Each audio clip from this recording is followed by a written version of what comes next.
কলকাতা এয়ারপোর্টে অপারেশন সিঁদুর নিয়ে অভিষেক বন্দ্যোপাধ্যায় বলেন, আমি জানি না এটা কোথা থেকে আপনারা জেনেছেন। দেশের সার্বভৌমত্ব রক্ষার্থে দল কেন্দ্রীয় সরকারের কাঁধে কাঁধ মিলিয়ে লড়বে। পাকিস্তানের সন্ত্রাসবাদকে মদদ দেওয়ার ক্ষেত্রে কড়া নিন্দা জানায়, কিন্তু দৌত্যর ক্ষেত্রে কি যাবে সেটা পার্টির সিদ্ধান্ত। এটা বিজেপি ঠিক করে দিতে পারে না। একজন চাইলে 5 জনের নাম আমরা দেব, কিন্তু সেটা তো দলের সিদ্ধান্ত। তৃণমূল কিন্তু এটাকে বয়কট করছে না। অনেক বিরোধী দল প্রথম থেকেই সেটার বিরুদ্ধে অবস্থান নিয়েছে, কিন্তু তৃণমূল একেবারে সেটা করেনি।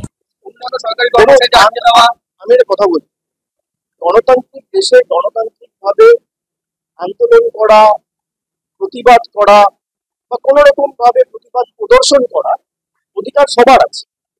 আর বাংলা বলে নয়, ভারতের যত রাজ্য আছে, ভারতের প্রত্যেকটা জায়গায় অধিকার রয়েছে।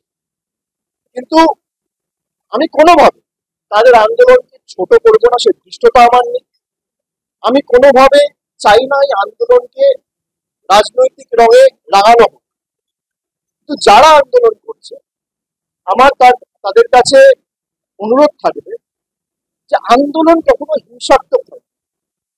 আমি কিছু ফুটেজ দেখেছি, আমি কাউকে দায়ী করছি, যে জোর জবরদস্তি গেট ভেঙে দেওয়া হচ্ছে। আন্দোলন কখনো উগ্র হয় না, আন্দোলন কখনো হিংস্র হয় না। গান্ধীজি অহিংসার কথা বলেছেন, নন ভায়োলেন্সের কথা বলেছেন।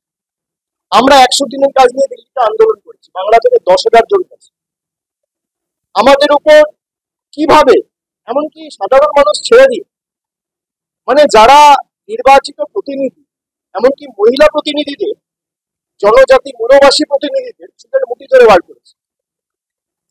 আমরা অহিংসার পথ অবলম্বন করে আন্দোলন করেছি। আমরা পরের দিন এসে রাজভবনের বাইরে ধর্ণা দিয়েছি। আমরা হিংসার পথ অবলম্বন করি।